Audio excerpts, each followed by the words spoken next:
Hello everyone and welcome back to the Brightworks and another match of Beyond All Reason. Today we're taking a look at a match that was played on a map that goes by the name of Aurelia. Aurelia, not a map we see very often, so I'm excited to see exactly how this map is going to be played with these four commanders, each on each of these teams, going to be vying for control over this very strange looking map. We'll take a look at it in just a second here after we meet our team leads. Spawning today, well I guess we can meet our whole teams. What's the threshold there? Is it 3v3, 4v4? Why don't we meet our whole teams today? Spawning is the blue team leader though. It's a commander that goes by the name, an Armada commander that goes by the name of Super Barrio. Super Barrio, gonna be heading the blue team here.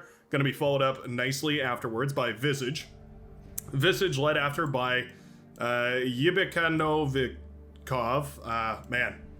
Pretty sure I butchered that one, but the Cyan commander here, and then of course rounding us off at the very end, the purple commander who goes by the name of John Propane, selling propane and propane accessories. Across the other side of the map here, spawning as a Cortex commander as the red team leader. It's going to be none other than Snotgun. Snotgun leading his team in this 4 versus 4, followed up by the yellow commander over here, Yippity Doodah. Yippy Doodah, actually. No Yippity, it's actually just Yippy Doodah. Then, of course, we have the orange commander here, Warlander, and then after that, we have the yellow commander, Toassimer.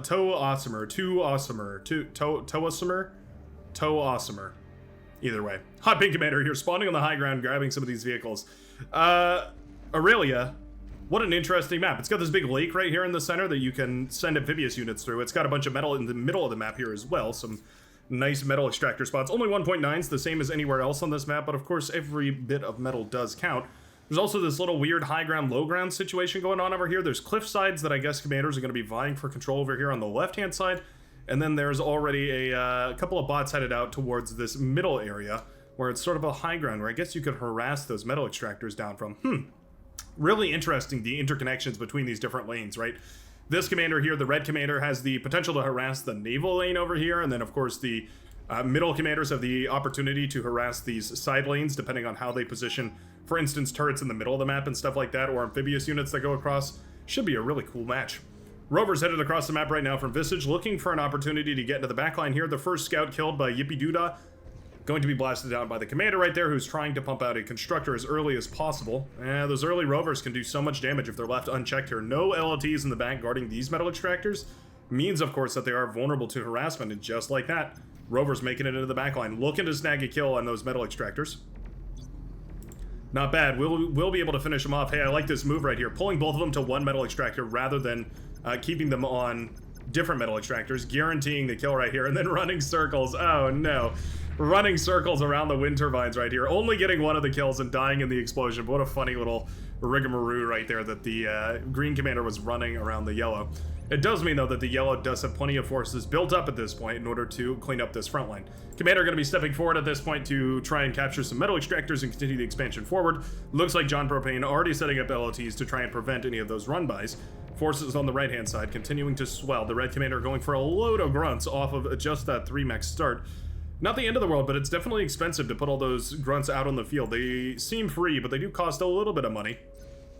Every one of them hurts. So one thing that I notice on this map, because the metal is so limited, right? There's only so many metal spots. It's going to be really important to control certain areas of the map, not necessarily the entire map, though. Ooh, a couple of dolphins running by over here. Uh-oh. Dolphins snagging a kill on the constructor ship. They're also going after the tidal generators. Nicely done. Those tidal generators are a big part of the economy of the orange commander right here. Popping those definitely reduces the energy income significantly. I'd like to see a self-deal on these dolphins, though. Leaving that metal on the other side of the field right here for the orange commander is definitely a detriment. Using that metal to rebuild tidal generators, definitely a possibility. Warlander cleaning that all up nicely. His dolphins, 4-2, will take the lead here. More dolphins coming out of the lab, but already in a metal shortage. Yeah, well, metal on maps with such low metal, you really have to be careful about how you spend it. And I want to say that already the orange commander is in the lead as far as the economy game goes. Dolphins already swarmed up to a mass, and I think as soon as they go across the map, they do have the potential to go kill the blue commander outright here. We're going for a thug push here for the Cyan commander. I think I quite like that because, of course, we need something sturdy. We need to make the most out of our metal. So going for something with a little more HP, a little bit more durability, and now getting jumped on by a whole swarm of grunts. Oh, no. Thugs right here blasted down by the light lasers on those grunts. They're dual arm cannon laser guns. Blasted apart right here with the thugs not managing to do all too much. I think I'd prefer to see resbots out here, but reclaiming might be the only option available for the Cyan commander. At the very least, managing that reclaim going to be quite important. Thugs need to continue brawling, though. We need to see some value. Visage and Yippee Doodah going to be going up against each other here. LLT set up right here. Oh, and Yippee Doodah very low in HP. Actually, both commanders fairly low in HP. Visage trying to get the jump on the yellow commander here by building these light laser turrets. Such a funky duel back and forth between these two commanders. You have to build your LLT within range of the enemy commander, but you can't step within range of theirs. The yellow commander, though, desperately low on energy right here. And within range of the LLT of the green commander, there we go. Steps out of range just a moment before that LLT connects. It's a funky kind of duel over here. Meanwhile, trade has gone phenomenally. Oh, never mind. Trade has not gone phenomenally for the Cyan commander, who's lost the commander on the front. Well, I think we need a resbot up there immediately. Putting a resbot on that wreckage, of course, gives you an extra 1,000 metal that you can put into harassing your opponents, right? So if you wanted to, you could, of course, eat up all that metal and send it across the field. 3 resbots coming across right here for the red commander. And you know what? With the army remaining intact, this is a tremendous boon to the blue economy over here on the right-hand side. Yeah, I like this quite a lot. Should be able to shut down those resbots and go for a killer attack right here. Timing the attack with the influx of metal. Making sure to reclaim all of it. Where's the resbot? Oh, we're sending a con. That's going to take ages. Ugh, yeah. Don't like that one bit. Super Barrio, meanwhile, has been destroyed in the naval field. Those Dolphins more than sufficient to blast down the remainder forces here from the blue commander. Learning the hard way why those naval battles are so difficult. We're getting ready for a match here. I suppose with the army so far forward, it doesn't matter that the constructor is going to take about 6 centuries before it gets up to the front line to reclaim all that. But at the very least, yeah, I think a resbot might be better. There we go. We do have a resbot headed out right here for Cyan Hero. 15 open skill and several bronze chevrons. Super Mario going into an air transport. Interesting. Well, an air lab, maybe an air transport, maybe some other kind of start. Warlander doubling down on the Dolphins, though. I think that's kind of a misplay here, actually. Already having won the naval field, there's no reason to keep investing in naval units. It's time to get back into the land, especially considering that your teammates are in dire need of reinforcement at this point. Blitz is pretty good, but definitely not going to stand up to this many grunts. The reinforcing forces here from our Cyan commander, Yibik. Yibik, yeah, I'm not even going to try. I tried once, I gave it my all, but that's all I have. Visage going for a surround right here on Yippee Doodah. That's hilarious. Going for a surround with torpedo launchers here, making sure that the yellow commander can't leave this base. And you know what we could do is a cheeky D-gun attack. Yeah, sneaking into the enemy's line and D-gunning down their lab. Very, very dangerous. Oh, we're resurrecting the commander. Interesting. So we ended up not actually reclaiming this. We're actually just going to resurrect here. Wouldn't mind seeing a reclaim on the rest of this mess. But of course, resurrecting that commander puts it back on the front line. It does give you quite a lot of power. Snotgun still remaining in the back here, using that commander as a economy generator, just pumping out wind turbines left, right, and center. Definitely could do with some more E-conversion, though. We're definitely high on energy. We could do well to, yeah, build some E-converters. There we go. As if on cue. Red commander starts up those E-converters and gets them pumping out a little bit more metal. Every little ounce is going to count, especially considering that there's really no metal to fight over in the middle here. There's a single metal extractor, but basically all the metal you get is what you start with. Makes it very important to snowball your army as much as possible, keeping things alive, all that sort of stuff. Visage finding some amphibious tanks here, actually a good catch. Yeah, realizing, hey, there's actually going to be a couple of those amphibious tanks popping up on our side of the map here, so making sure to keep an eye on those is a really, really nice thing.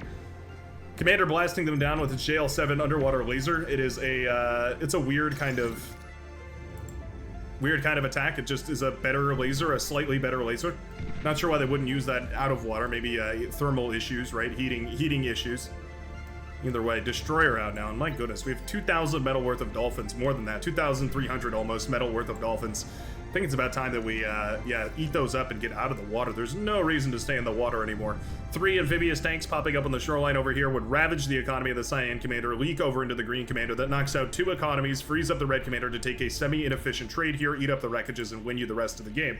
It's the kind of thing that comes with proper scouting and proper timing, learning the game and trying to figure out the pacing of that sort of thing. Maybe not the most obvious at a glance, but from our perspective here as spectators, it is definitely a little bit clear how easy it would be to win the game from the position that the red, or the orange commander, pardon me, is in. Visage continuing to be a threat over here, just trying to be a nuisance, make sure that all the full force isn't pulled out to the front lines here. Mass Rocketeer firing away at any of the vehicles that dare to get too close, but there's no reason we need to get too close. These Wolverines and Shell Shockers can just shell away at this from long range. If the units aren't going to move here from John Propane, then there's no reason to push in. But once they start their march, you do have to be a little bit wary that Riot tank here should be the primary target. Oh, we've got a repeat command going on. Oh, lovely. Or we just queued back and forth 100 times. Either way works out quite nicely. Super Mario has been transported over here. Gonna drop a commander into the front lines here and start up a gauntlet. Interesting. On 111-ish energy production is going to take quite a while. But yeah, I suppose you may as well go for some sort of a play here. Can't help but wonder if maybe setting up a fortification up here, just going for some regular economy, and then maybe eventually getting into a gauntlet later on wouldn't be the worst idea. But this is actually a good positioning. It's rare that I commend a gauntlet, but I will say this is a decent enough positioning that it might be worth it.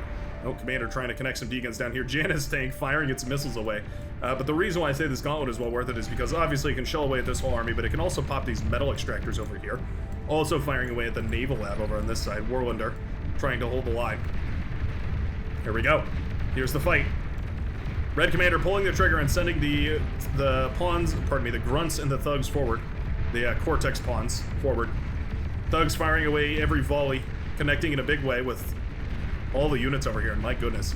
With a beautiful surround and tremendous efficiency, the thugs of the Red Commander have managed to blast apart the armies, both of the Cyan Commander and the Green Commander here standing on the front lines. That was a ridiculously efficient trade, partially because of the partial surround from the red units triggering a lot of flanking damage, meaning, of course, that these commanders were in a lot of trouble trying to keep up with the pace of all that. Our Red Commander just spamming out more and more thugs, trying to keep the lines moving forward.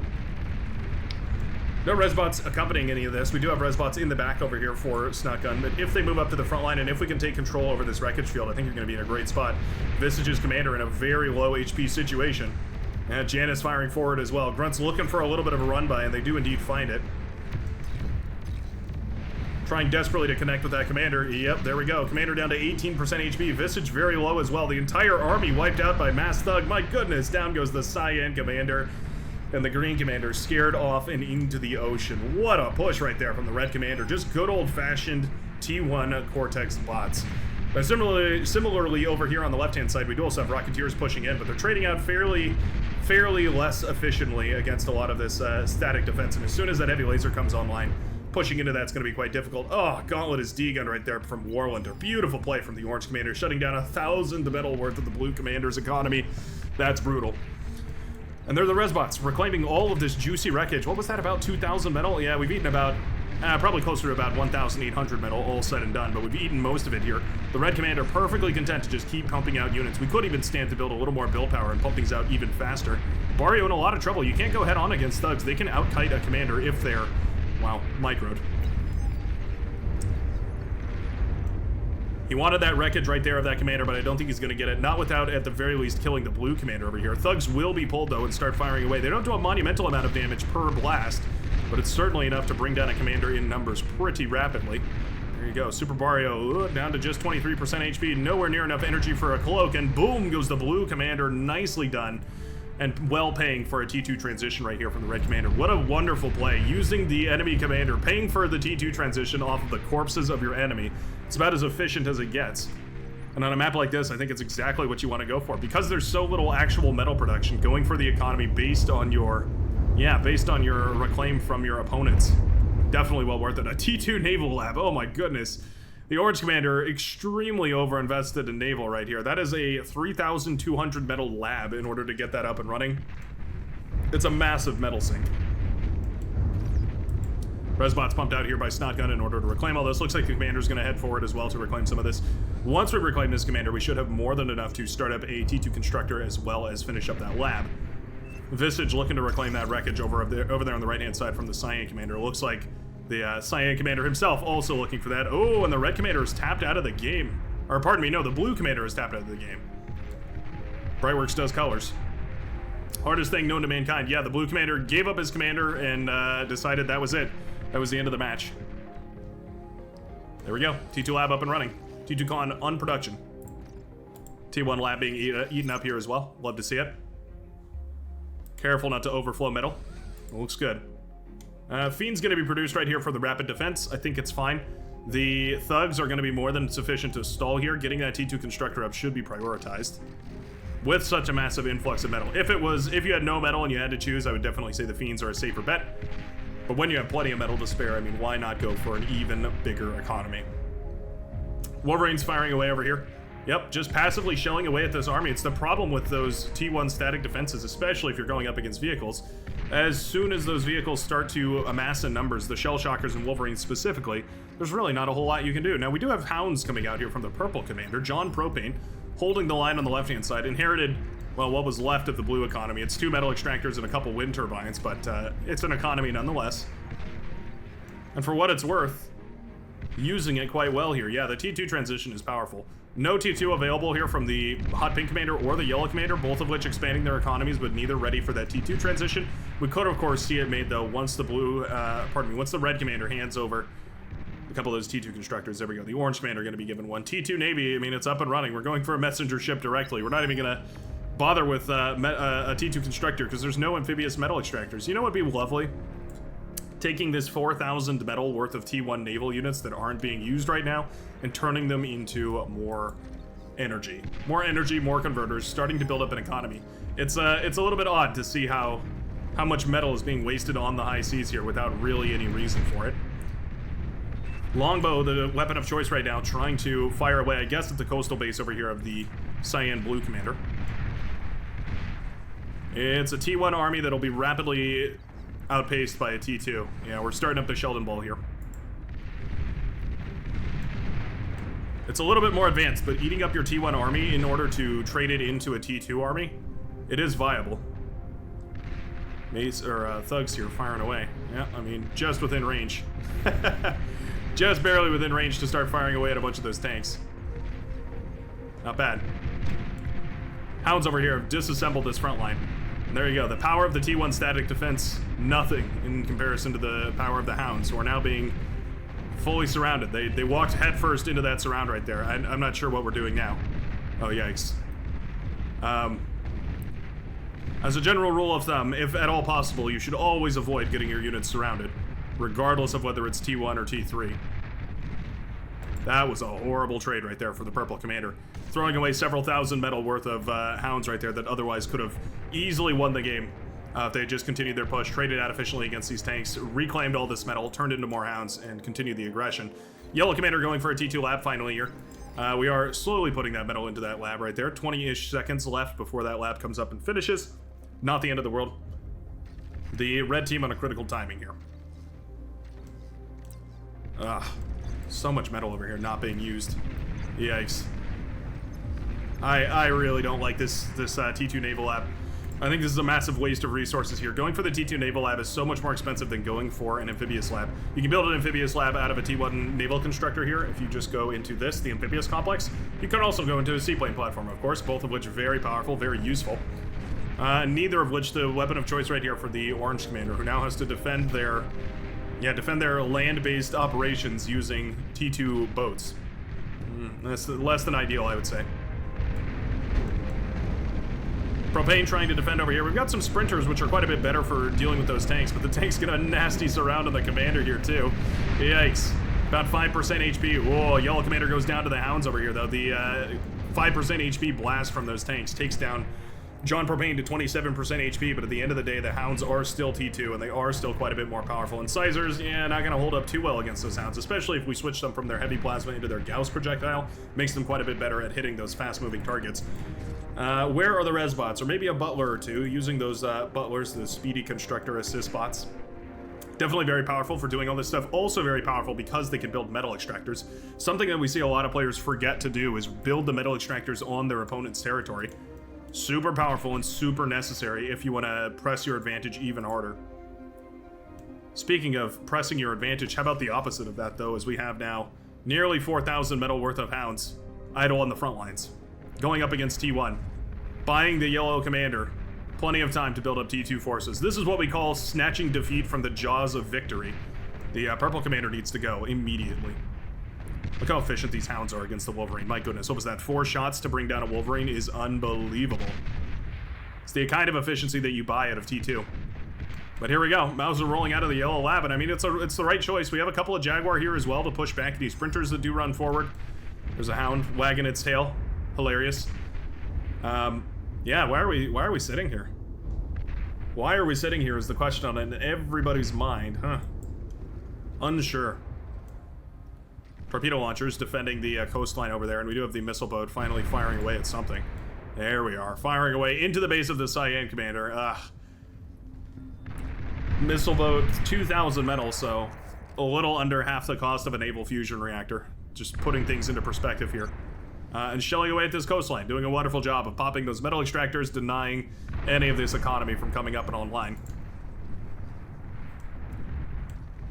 The Cyan commander has handed over the facilities to the green commander. I'm not sure entirely why. Looks like there's a morale issue right here for the blue team. They appear to have a crumbled morale. There we go, a hovercraft lab. I like that. Ghost Sally. I think he's talking about salamanders, which are a Cortex unit. Oh my goodness, we've got a capital ship underway. Oh my goodness, my hands are in face right now. So, capital ship costing 17,000 metal. We're also going for a fusion reactor on top of that, costing a third of the price of a capital ship there. One of those things that comes with experience in this game is learning how far you can stretch your economy in a reasonable amount of time.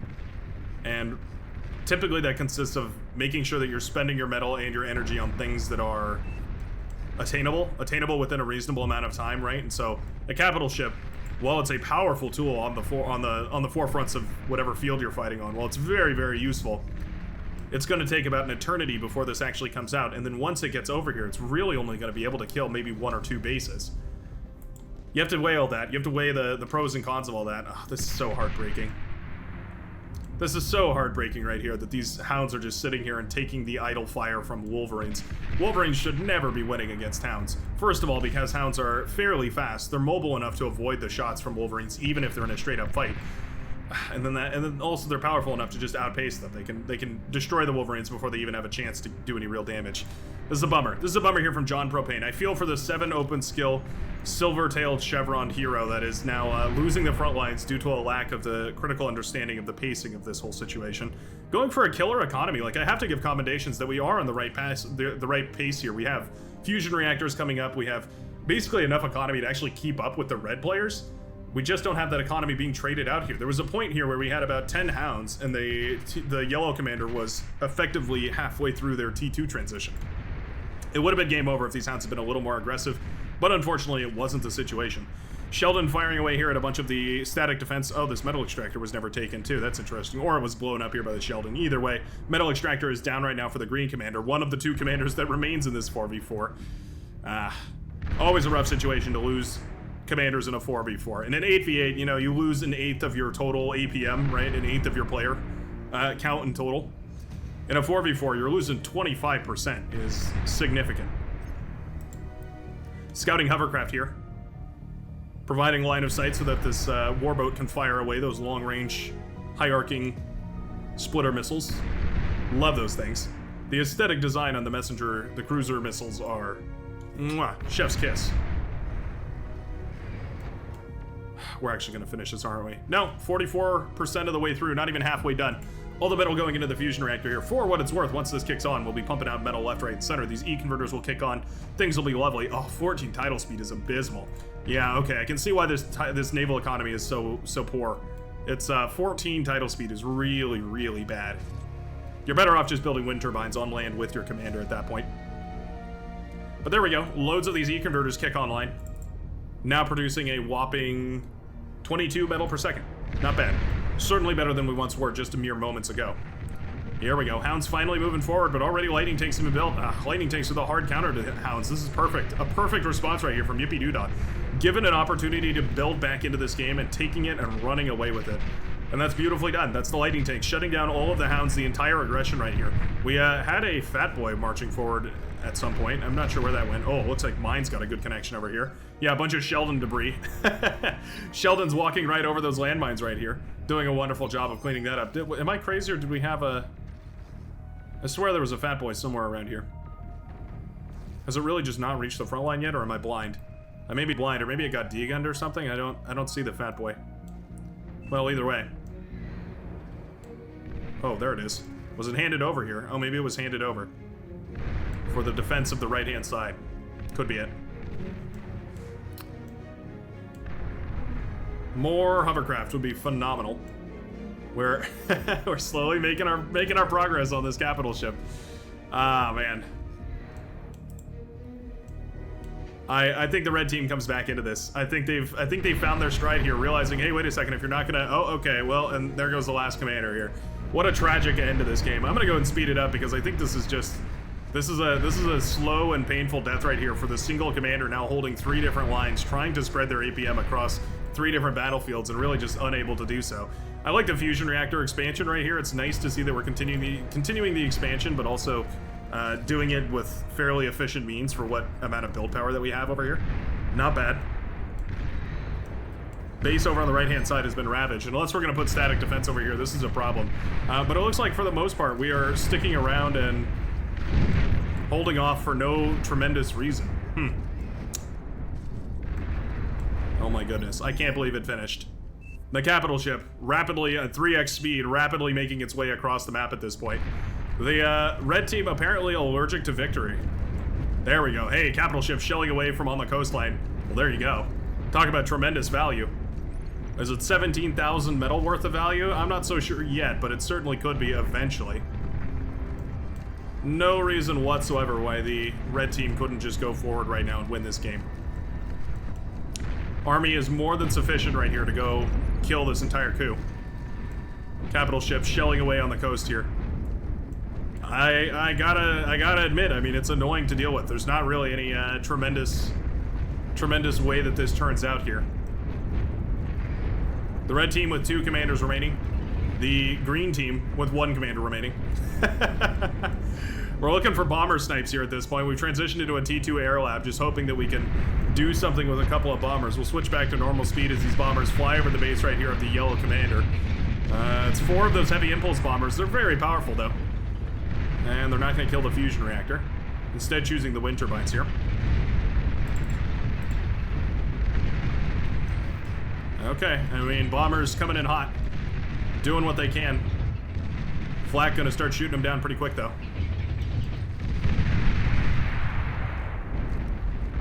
All that damage and more, and I still feel like it wasn't enough. Yeah. Capital ship still shelling away over here. No, oh, we do have a radar jammer. Lovely. Let's go ahead and switch to the view of the orange commander here. It sees a couple of green dots over in the distance, but not all of them. What is this bomber up to? Just popping economy wherever it can. Neglecting the AA turret, though.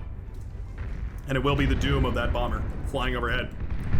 The air lab continuing to pump out more of them, but there we go. What an anticlimactic end to this match right here. Talk about clutching defeat from the jaws of victory. The blue team with an overwhelming advantage throughout the entirety of this match and then petering out essentially due to a lack of information and a lack of map awareness.